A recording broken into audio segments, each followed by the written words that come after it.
Hello guys, welcome back to my channel. So ఈరోజు bread gulab jam ఎలా చేయాలో చూద్దామా. సో షుగర్ వేసుకున్నాను, 1 కప్ షుగర్కి 1 గ్లాస్ వాటర్ వేసుకున్నాను.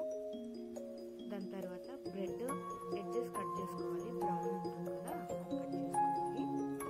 అది కట్ చేసుకున్నాక అవన్నీ చిన్న చిన్నగా ముక్కలు చేసుకోవాలి. ఓకేనా, ముక్కలు చేసుకున్నాక దాన్ని పౌడర్ చేసుకోవాలి. పౌడర్ చేసుకున్నాక అది ఒక బౌల్లో తీసుకొని దాంట్లో 2 కప్స్ మిల్క్ పౌడర్ యాడ్ చేసుకోవాలి, కొంచెం షుగర్ యాడ్ చేసుకోవాలి. టేస్ట్ బాగా వస్తుంది, కొంచెం షుగర్ వేసుకున్నాక పాలు వేసుకుంటూ బాగా కలుపుకోవాలి. మొత్తం పిండిలాగా అవ్వాలి, ముద్దలాగా.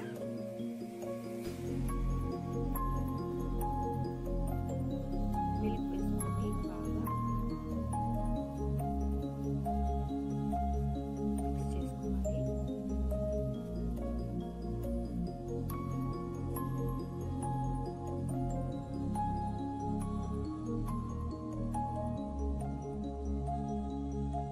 తర్వాత లాస్ట్లో కొంచెం నెయ్యి వేసుకోండి.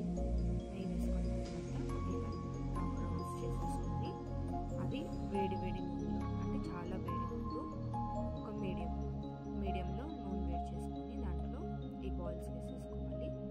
కొంచెం అది మగ్గి కొంచెం టైం పడుతుంది కాబట్టి రొంత లైట్గానే గోల్డ్ కలర్ వచ్చే వరకు రొంత బాగా మగ్గించుకోవాలి. ఇలా గోల్డ్ కలర్ వచ్చేసినాక అది బయటికి తీసేసి మీడియం వేడి ఉన్న పాకంలోకి మనము ఆ బాల్స్ని వేసేసుకోవాలి. సో దట్ అది మెత్తగా ఉంటుంది. సో ఇలా చూపిస్తుంది కదా, ఇలా వేసేసుకోవాలి.